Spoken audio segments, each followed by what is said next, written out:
that this is going to change someone's mind about me, because the reality is Billy got to a place where we couldn't go any further. Like, I don't mean to buzzkill this video, but when someone goes through something with you so many times and there doesn't seem to be any progress with that issue, how can you as a person get over that when this huge issue doesn't ever seem like it's going to change for the better? And I think that's what Lainey and I are so frustrated by, is the fact that the both of us still to this day really care about her, but she and I are refusing to walk back into the relationship because there's this huge issue that we just cannot get over. So like I said, this is more like a sermon at a funeral than it is a love letter or something like that. It's just kind of mourning a loss, and it's me appreciating something that I'm going to miss. Anyway, so a lot of people have described the relationship that the three of us had as controlling and abusive, etc. And if you have limited information on the relationship, I can see where you're coming from on that. But the reality is that nobody's been perfect in this relationship. If I had to point out the two most imperfect people in this relationship, it would be myself and it would be Billy. She and I kind of seemed like double troubled at times. I felt like a lot of times she and I would have a certain understanding without saying anything at all. Like if the three of us were in an argument, I always felt like Billy was on my side. I felt like wherever I went, I had a buddy to go into battle with me. And that gave me a lot of strength. The problem is that the person I was going to battle with was my wife. And while in the end, every single time I wound up standing by my wife, there shouldn't have been a battle in the first place. We should have been functioning in harmony, rather than things often winding up where it was Team Billy and Greg versus my rightfully concerned spouse. You see, something I love about Billy is something that's actually terrible. And what's terrible about Billy is that very consistently she's shown me more affection than she's shown the person she was supposed to be dating, which was my wife. I would look Billy in the eyes and I would feel nothing but love coming from her. It was overpowering and it felt like it was crippling me. In fact, even to this day, I feel like that connection can be put right back online as if nothing happened. Regardless, something I appreciate about Billy is how consistently welcoming and understanding towards me she has been. When I needed help with something, she would always help me. Even with topics that might make you cringe, such as popping acne, we would do mud masks together.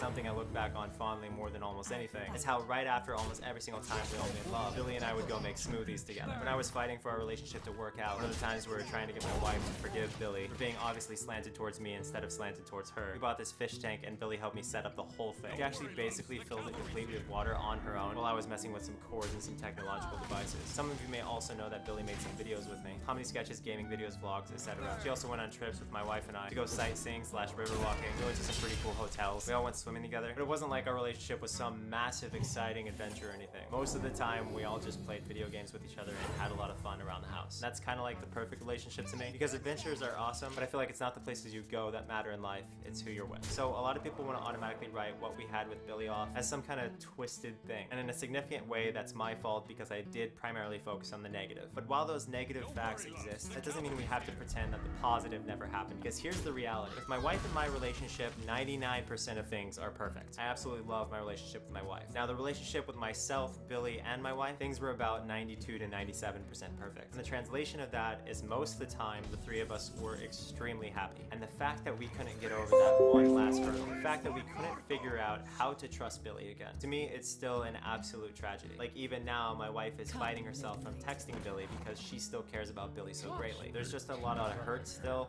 and there's not much more to say. Because it's not like every day that you just meet somebody who clicks with you. Lainey and I have gotten, I don't know how many, I guess, applications you could call them, for people literally replacing Billy. Like some people actually wrote out basically resumes telling us what they would do for us and how they could fit into a new menage a trois situation. But for us, that's just not how things can work. I don't know how we're gonna be a month from now, 2 months, etc. But right now, we're primarily just confused, we're hurt, and we're trying to heal. So I wanted to share all that information with you guys, because as everyone who's paid attention to me from the beginning knows, I provide information on my personal life on a regular basis. That's who I am, that's what I do. I share details of my private life with my ex-wife to the whole world. I shared the details of my private life regarding my last 2 exes, also openly with the whole world. Every significant ex-friend I've had within like the last 8 years, I've also again openly shared information to the general public about what went on. Because sharing these things with you guys brings you closer to me and me closer to you. It also, through your feedback, helps me better understand myself. It helps remind me of my place in the world. And what's awesome is a lot of you can use these stories to benefit your lives and how you interact with others as well. In my experience, it's toward the end of relationships when you really learn about the person that you were with. I've seen it again and again in my previous relationships where people get extremely nasty towards each other. They cuss at one another. Sometimes people even threaten each other. They'll release photos of each other. In situations of divorce, they'll try to go after money. Or if there are kids, the custody battles, people will lie on legal documents and do other horrendous things. So that's another thing about Billy that I just can't hate. She hasn't really communicated anything negative towards me or my wife via text, email, or otherwise. She's just generally been a civil person. But it's as I say, there are billions of people on this planet, and maybe my wife and I are just being silly, acting like like Billy is the only person who would ever be compatible with us. But at the same time, to many this seems ridiculous because my wife and I already have each other. And many of you ask yourselves, well, because you guys have each other and you're trying to pursue someone else, does that mean you two aren't good enough for each other? Well, in this video with an analogy that I always gave my wife and Billy, Lainey's kind of like the cupcake of my life. She's wonderful to look at, she's absolutely lovely overall, but Billy was always like the sprinkles on your cupcake, and us all being together, well, that just kind of made something perfect even better. So again, it's absolutely tragic that my wife and I got to a point where she and I can no longer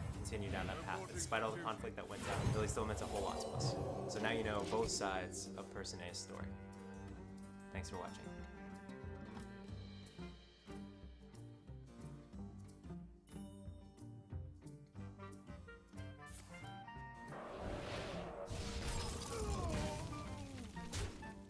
Hey there, I'm Shannon, and Hey, what's up, you guys?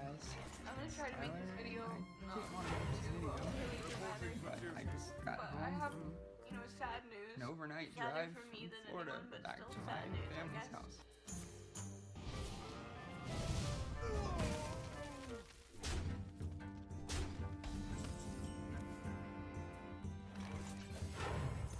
Reporting for duty.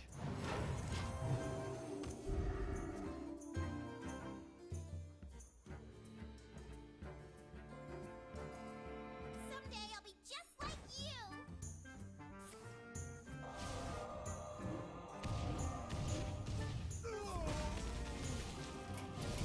Golden thread, I can see.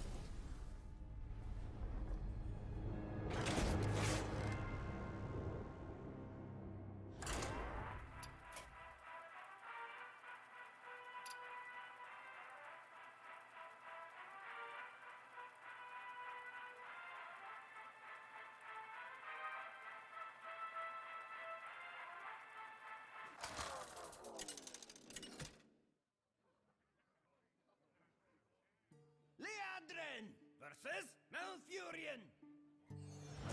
Protect the wire. My hammer burns with holy fire.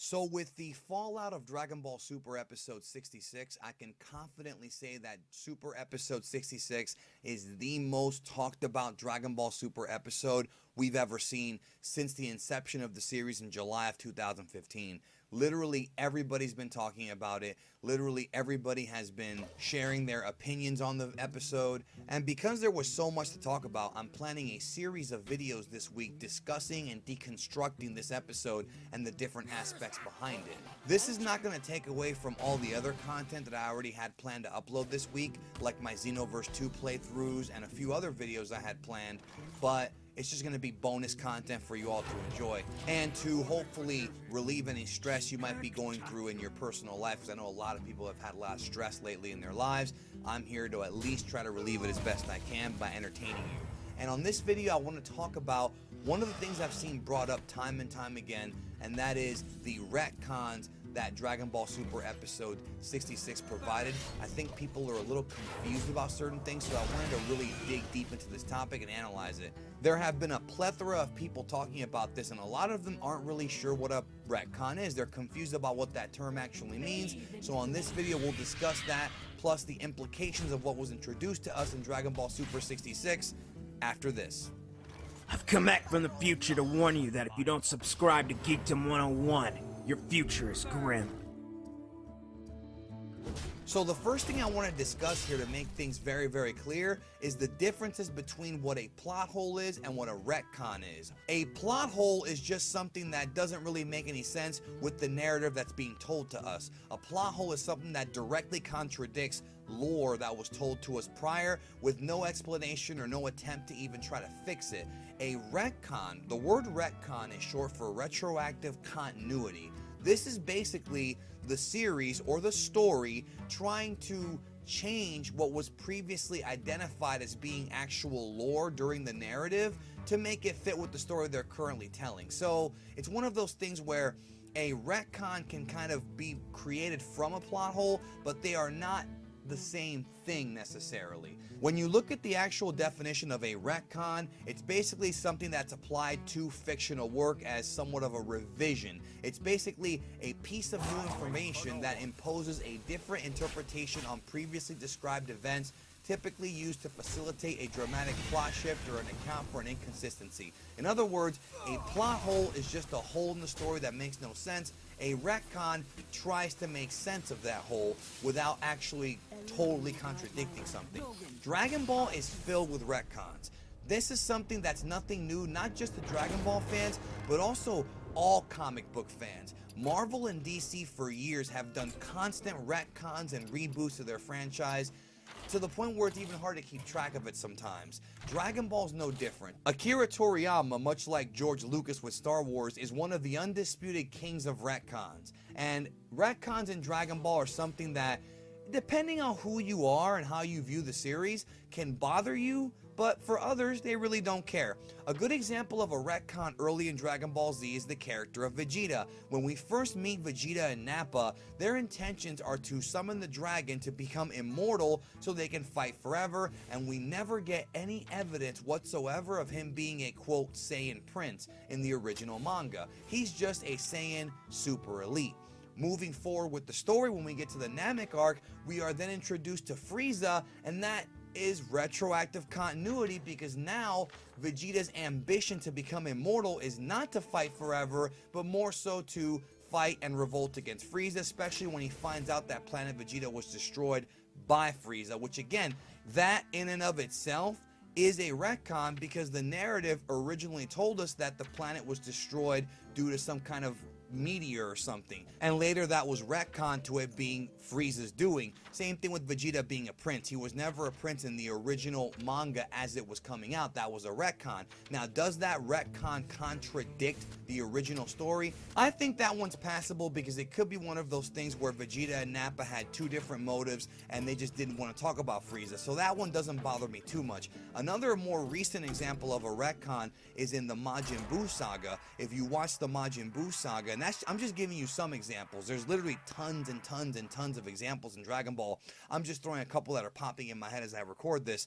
The creation of Majin Buu. In the original manga and in the anime, it's stated to us several times that Bibidi created Majin Buu. But in a recent interview with Toriyama a couple years ago, he changed that narrative completely to Majin Buu existing since the beginning of time, and Bibidi conjured him up. This is a retcon. Is it a good retcon? In my opinion, no. So retcons are really one of those things where it's in the eye of the beholder. In fact, there's not a doubt in my mind that the biggest retcon in the history of Dragon Ball is the reveal that Goku is an alien. When Toriyama was first writing Dragon Ball, Goku was never intended to be a Saiyan. That wasn't even anywhere close to being in his head. Goku was basically a knockoff of Sun Wukong from Journey to the West, a monkey boy who had extraordinary powers. Later on, as the series progressed, there were hints here and there of Goku possibly not being human from characters such as Bulma, Piccolo, and in one instance, Sergeant Metallic, when he read Goku as being an alien. These were small, little, tiny hints that Toriyama may have had the idea in his head, but at least there was some foreshadowing there. We didn't get the reveal until deep into the series, because if you know about Dragon Ball, you know that Dragon Ball did not start with Raditz. There's a whole story before Raditz, but that's a rant for another video. But I digress. Goku being revealed to be a Saiyan literally changed the entire fabric of the series and the entire mythology behind the character of Goku, as well as Piccolo being revealed to be an alien too. But I think Goku's was more impactful, because if you notice, once Goku was revealed to be a Saiyan, the entire story of Dragon Ball revolved around the Saiyans. It was Goku versus Vegeta and Nappa, the Saiyans. Frieza killed the Saiyans. Cell had the blood of Saiyans. In the Buu saga, all the side characters are forgotten about for Goten and Trunks, the Saiyan prodigies. Even into GT, Baby had beef with the Saiyans. The entire story all became about Goku's heritage, which wasn't the case at all if you focus on the original Dragon Ball manga, the original story, prior to Raditz showing up. Now, is this a good retcon? In my opinion, yes, because it does have a little bit of foreshadowing. It explains things prior to the event actually happening, and it also ended up creating an incredible amount of world building and lore building. The series really could not progress the way it did without this retcon being introduced, because then it introduced the idea of space travel and beings that are beyond just what was on Earth. And obviously the hints of Goku not being human, you don't really presume he's an alien, because Toriyama's world is composed of anthropomorphic animals and, you know, several non-human entities, but him being an actual alien changed Dragon Ball forever, and Dragon Ball will never be seen the same way again if you look at it from that perspective. Now, fast forward to Dragon Ball Super Episode 66. The issue with Trunks having so much power all of a sudden, I don't know if I would consider this a retcon, a retroactive continuity. It just seems like Trunks is being pushed to be a tremendously overpowered character, literally out of nowhere. I think it's something that wasn't properly built up, and if it were to be explained later on, again, that's somewhat of a retcon. Doesn't bother me too much, but it kind of just came out of thin air that future Trunks all of a sudden has the ability to use all these techniques, including the Spirit Bomb, a move that he has never seen before. It's kind of weird to even think of that, and I may have a video dropping later this week where I analyze some theories about how Trunks may have learned this move. Also, the other big retcon is the fusion thing. Now, some people have told me that that's not a retcon. People who say that, I think, with all due respect, are confused between what a retcon and what a plot hole is.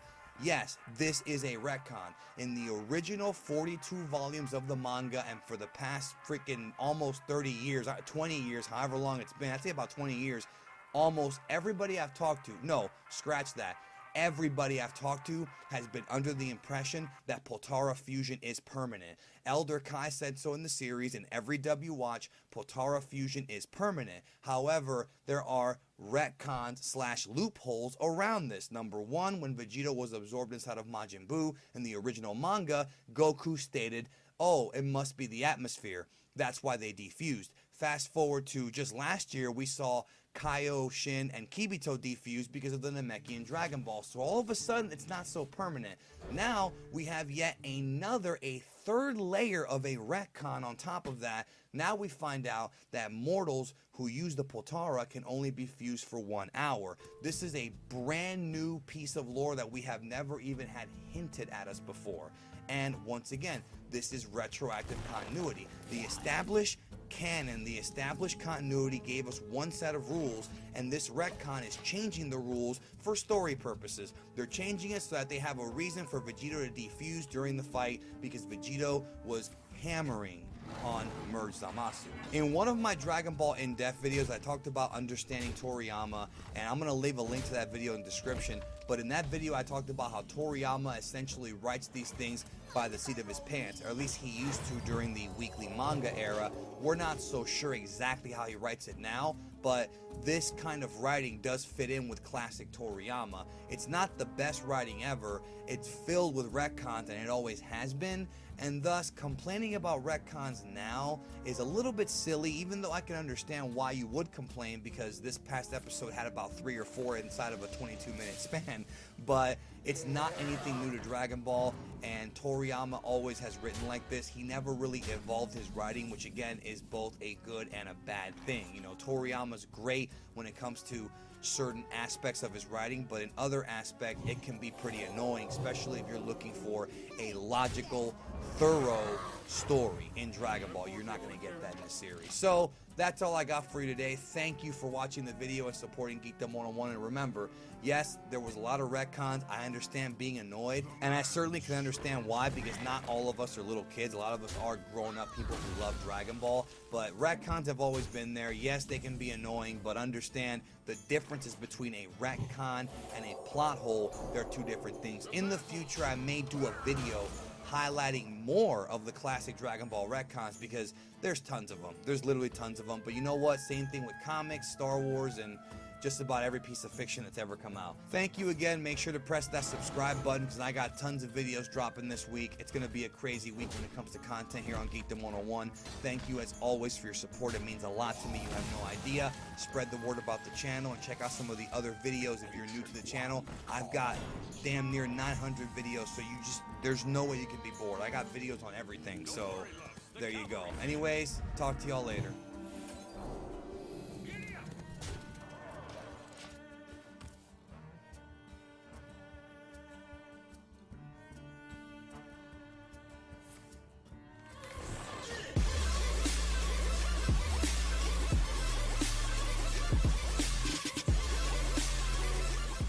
Hello everyone, it is your host, Seth the Programmer, and today I will be bringing you an all-new what-if scenario for Dragon Ball Super. What if Goku and Vegeta fused into Gogeta instead of Vegito when they fought Merge Zamasu?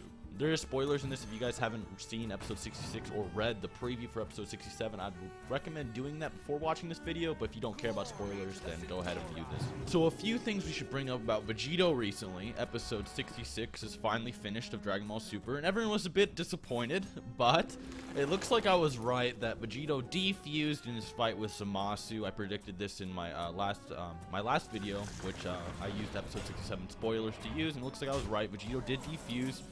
It honestly seemed as though he didn't even remain fused for like fucking 10 minutes. I think someone counted here like 9 minutes like screen time maybe.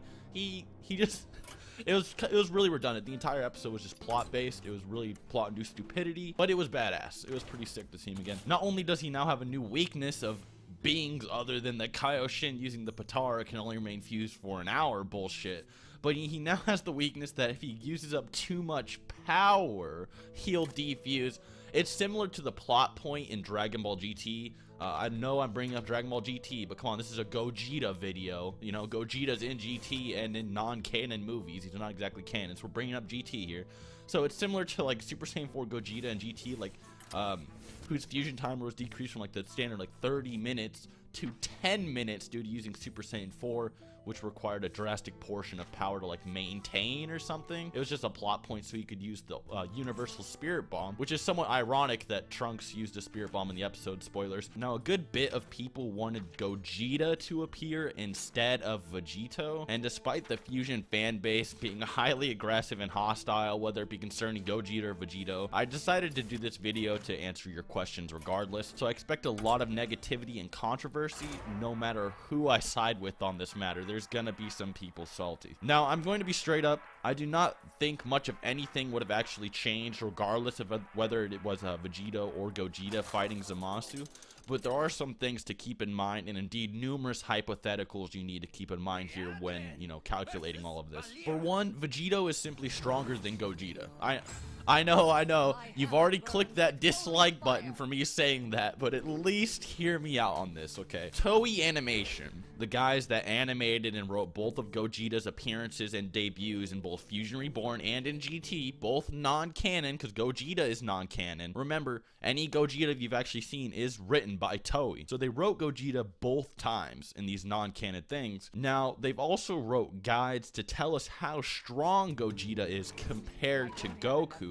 And we've also seen guides, you know, approved by Toriyama to tell us how strong Vegito is compared to Goku. So yes, we do actually know, like with concrete numbers, who's stronger. So Toei Animation literally has told us on their website and in their GT Perfect files and Dragon Arena guides that Gogeta is tens to dozens of times stronger than Goku. Now, tens to dozens means like 24 through 96. It's not above 100 times. If it was above 100 times difference, they would have said hundreds of times stronger, but they said dozens of times. They also said tens of times in one, which is also less than hundreds. But here, let me just read exactly what they said about Gogeta so you can see for yourself. A warrior with no equal. Born from the fusion of Goku and Vegeta, he has red hair and a character a bit childish. He can defeat Omega Shenlong only with one finger. His strength is dozens of times more powerful than a normal Super Saiyan 4. He can shoot an extraordinary shot, which is a mix of the Big Bang attack with the Kamehameha wave. So as you can see, yes, Gogeta is dozens or tens of times greater than Goku. However, Vegito, as we discussed a second ago, as confirmed in the Daizenshu, Akira Toriyama's officially approved guidebook of Dragon Ball, states Vegito, without even going Super Saiyan, is stronger than Super Saiyan 3. Meaning Vegito is over 400 times stronger than Goku. Don't even get me started on the other guides that imply he's like billions of times. But for now, we're just going to say he's stronger than Super Saiyan 3, as the Daizenshu states. Meaning he's over 400 times Goku. And while Gogeta is like 96 to like 100 times at absolute best, Even the old Kai implies that the earrings are superior to the fusion dance in terms of power and of, you know, longevity. And even Super Buu Gohan Absorbed is like, yo, if Goku and Vegeta use the fusion dance, they still can't beat me. Yet Vegito could beat Super Buu. Now these are just side things, but the guidebooks themselves gives these concrete numbers: 496. So Vegito at absolute bare minimum versus Gogeta's absolute bare strongest is still 4 times stronger. You just have to accept it. It's fact. That's a factual calculation. There's no opinion involved. I took the guy that tells us how strong Gogeta is.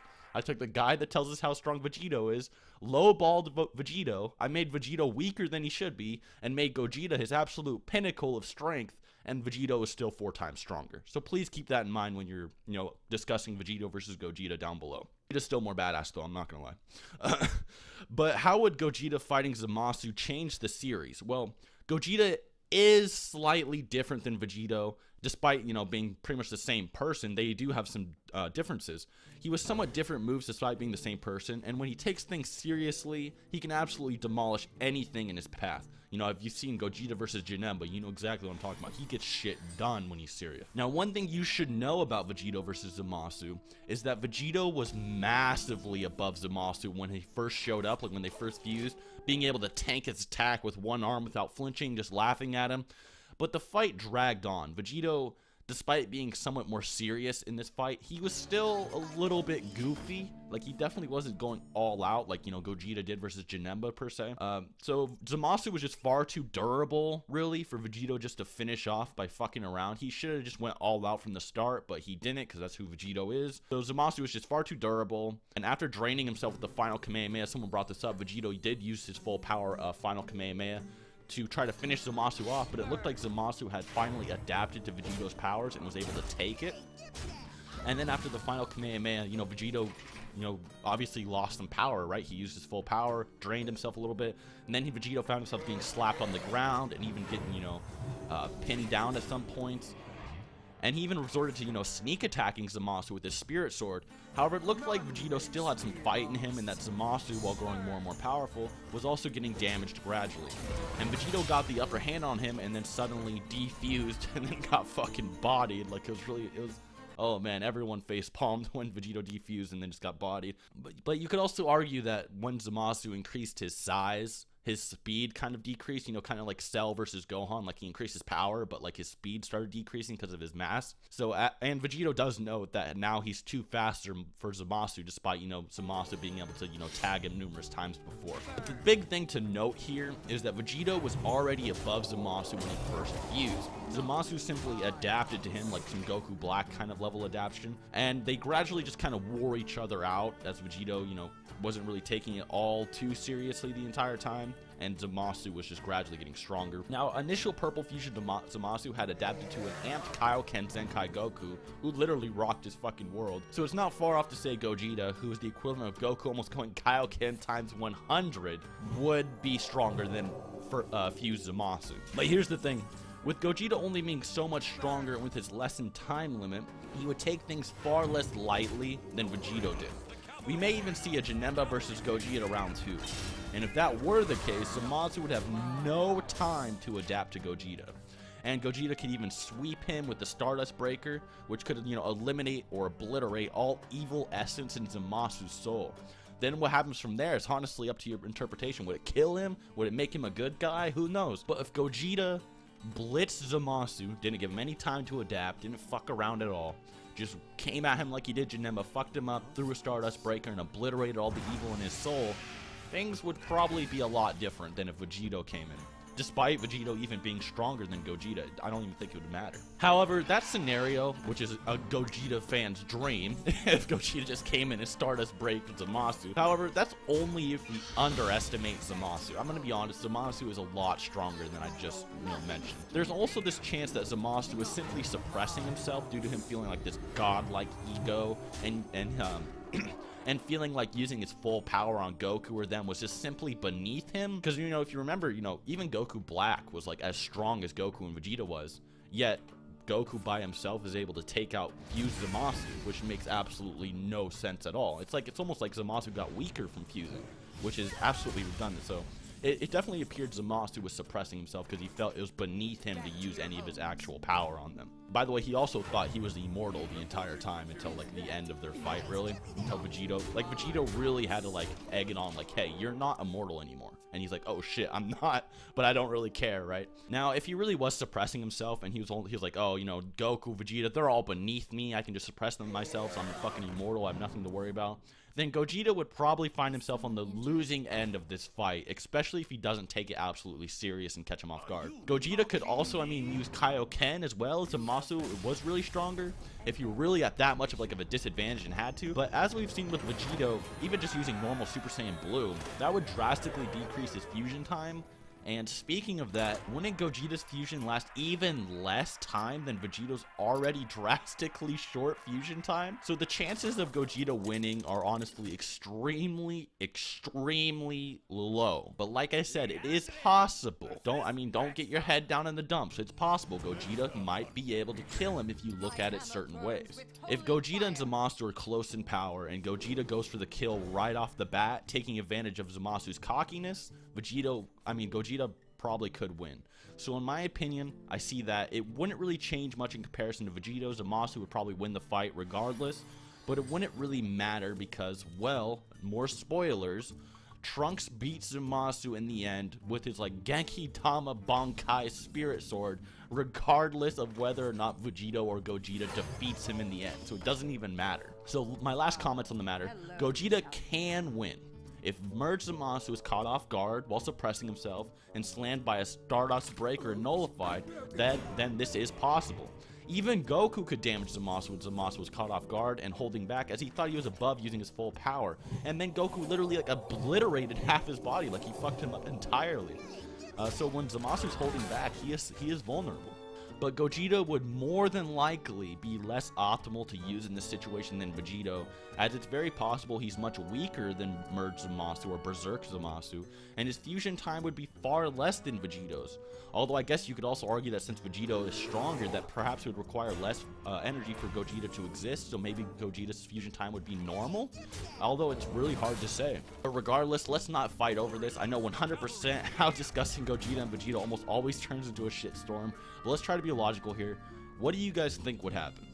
What do you guys think would happen if Gogeta hit Zamasu with, say, a Stardust Breaker? Would it purify his soul, kill him, or maybe just not affect him at all? Let me know. Anyways, guys, hope you enjoyed, hope you learned something, and other than that, till next time.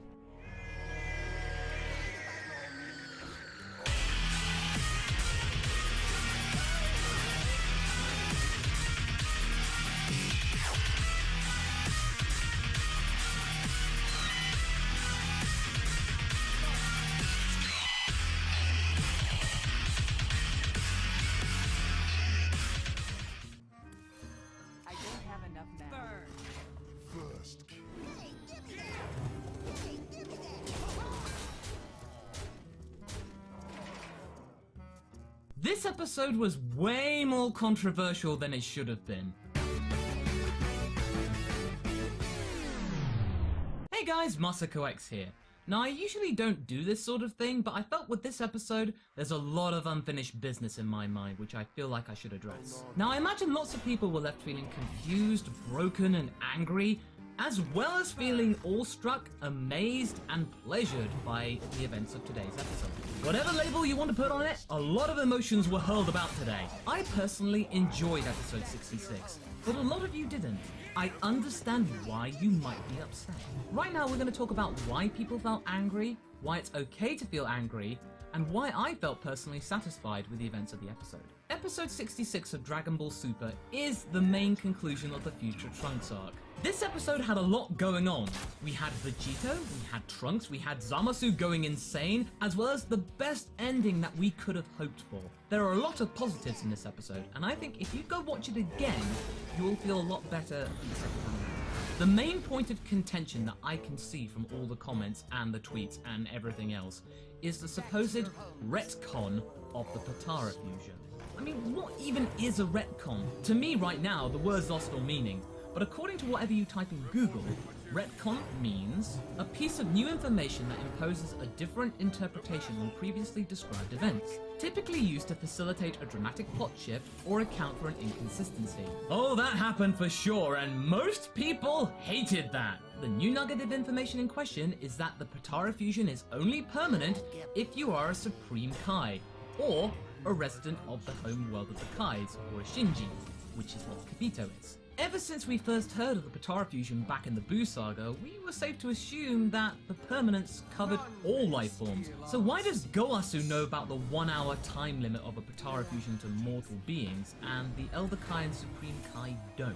The Elder Kai and Supreme Kai are from Universe 7, and Goasu is from Universe 10. Their histories are somewhat different, so for all we know, the Potara fusion may have had more experimentation in Universe 10. Goasu might have more personal experience about the fusion. There's a lot of differences going on here. We don't know the long-term history of Universe 10, and that is important. Now, I know that people are going to throw back at me saying that the Elder Kai said it was permanent, and therefore that counts for everything. As far as we know, the Elder Kai may have never seen a Potara fusion where neither party member was a Kai or a Shinjin. Yes, Elder Kai fused with an old witch, but the Elder Kai is a Supreme Kai, so that counts as a permanent fusion. I guess the first defusing of Vegeta wasn't down to Buu's stomach acid or nasty air, like we were led to believe up until now. It was just down to a time limit, which was then further reduced due to Super Vegito. We know how it all works with the fusion dance. If you're in Super Saiyan 3 or in Super Saiyan 4, it cuts down the time dramatically. So instead of an hour for the Potara fusion, with Vegito in the Super arc, we got roughly about 10 minutes. We're not quite sure on the time specifically. That, I think, goes some way to answering that. Now, a lot of people were really upset that Vegito didn't get the win against Zamasu. Doesn't that also contradict everyone else's desire to let other characters get the win for a change? For Super to not be the Goku and Vegeta show? I'm a bit confused here, guys. The ending we got was perfect. Trunks started all this mess, and so he felt he must end it. He was responsible for all the events of the arc, so he took it upon himself to fix this mess on his own when it came down to it. He had the help of Goku and Vegeta, which is what he wanted. He was the one to put the blade in Zamasu and cut him in half as he so deserved. Sorry, I still have a little bit of bloodlust left in me. He had the strength to rid the world of Zamasu and Goku Black. That is the mark of a really well-rounded character. Good on you, Trunks. No wonder why everyone loves you. Now, I can understand why the Super Spirit Bomb Spirit Saiyan sword thingy might be considered as a cop-out technique for Trunks, but really, I think it's somewhat believable. Now, I know I sort of went over this in my episode review of 66, but really, we don't know the events of Trunks' training in the 9 years between Fight for the Future and the beginning of the Future Trunks arc in Super. We don't know every single thing he did. We know that he went to train with Supreme Kai. We know he didn't break the Z-Sword and unlock Elder Kai and therefore gain the mystic ability that Gohan got in the Buu Saga of Z. He could have bumped into Goku for all we know. He could have been told about the Spirit Bomb, not necessarily taught it, but made aware of it. And maybe some kind of machinations happened and the Spirit Bomb manifested itself in some way. That does need a little bit of explanation, I do give you that, but there's a lot of possibilities that could have happened in those 9 years. In any case, Trunks' will to help the world carried him through that fight. And I know that people complained that, oh, he's Super Saiyan 2, so why was he able to take on a merged god? Well, if you think about it, he is a Super Saiyan 2, fully mastered, potentially knocking on the door of Super Saiyan Blue, having the energy of Goku and Vegeta, having the energy of the entire planet, as well as the spirit to fight. So, there's a lot of energy in that little body. Where's it gonna go? Straight in Zamasu's stomach. Just the place I want it to. I think the main issue we're having here is that we're trying to compare apples to oranges. The Dragon Ball Z of the 1990s and 2016's Dragon Ball Super. It's been upwards of 13 years for most fans of the series in the West since we saw Vegeta for the first time, and we fell in love with his strength, his character, his personality, and how he just dominated Super Buu. It felt so good at the time. So ever since then, we've yearned for his return. Nostalgia goggles have gotten in the way. So of course when we found out that Vegeta was about to make a return in Super, people were rejoicing. And just as quickly as he arrived, we lost that. So yeah, we're bound to feel frustrated. Of course we are. Nearly everyone on my Twitter feed was extremely hurt by this revelation. And so they should be. Toei ran the risk of causing friction by cutting last week's preview the way they did. It was made to cause hype, generate attention for their series, and boost ratings and boost revenue and boost everything else. It worked. But when we saw the episode, what we got was a lot different. Now that we've seen the final result, people feel duped. It wasn't Vegito securing the win. It wasn't Vegito reigning supreme from beginning to end. What we got and what made people angry was a nerfed fusion. People don't like their favorite characters being nerfed, be it in an anime, be it in a game, be it in anything. Even if said nerf is actually plausible when you look at it. So what does Toei expect from this outcome? For us all to just smile and nod and take it on the chin? No. People are gonna be furious. People are gonna feel swindled, like they were sucker punched or something. I personally believe that had they not cut the preview the way they did and stuck to their original version of the preview with less Vegito and more Trunks, not having Vegito until the very end 2 shots, there would be far less anger and frustration. So where do I stand? I think episode 66 was great. It had the right ending, superb animation, and we got to see Vegito kicking Zamasu's ass and Zamasu in mortal pain and crying like a little baby. With these reviews, I tried to not look at Super with my nostalgia goggles on because I feel like as a reviewer, it's important to look at this relatively impartially with my knowledge of Dragon Ball as it is, not my feelings of when I was a kid, but just carrying my general feelings about how that episode went and what I know about Dragon Ball right now. This arc has been splendid. I have enjoyed it. I've gotten involved, I've gotten immersed, I've gotten angry, I've gotten loads of emotions. I cared, I gave a damn about this arc. I feel that with Super, you need to take the goggles off and look at it for what it is. An anime in 2016. This is a new chapter of Dragon Ball, not recovering what has already been done. We had that with Kai. If we don't allow Super to stand on its own 2 feet for what it is right now, it's not got a hope in hell in impressing anyone in the Dragon Ball community. So what did you guys think? Did you think the ending was fair? Was it the right thing to do? Leave a comment below and let's get this discussion going. Anyway, that's all I've got to say. I hope you've enjoyed this little mini-ish rant and video, and I hope I didn't annoy you or anything, but I just felt like I needed to get it out there.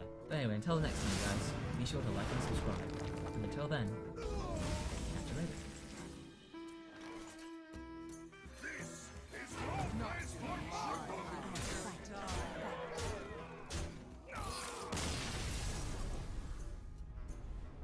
Alright folks, so Dragon Ball Super episode 66 is in the books, it's in the history books, and without a doubt, one of the most talked about episodes of Dragon Ball ever. I mean, I can't remember an episode being this talked about ever. Like, as far as Super goes, I just can't. You know, it's just one of those things where maybe 57, but I think 66 kind of surpassed it. So on this video, I'm going to go ahead and do my episode 67 preview. It's already been a few hours since the episode aired, 66, and I'm feeling a little weird about it. Like, you know, I woke up just feeling kind of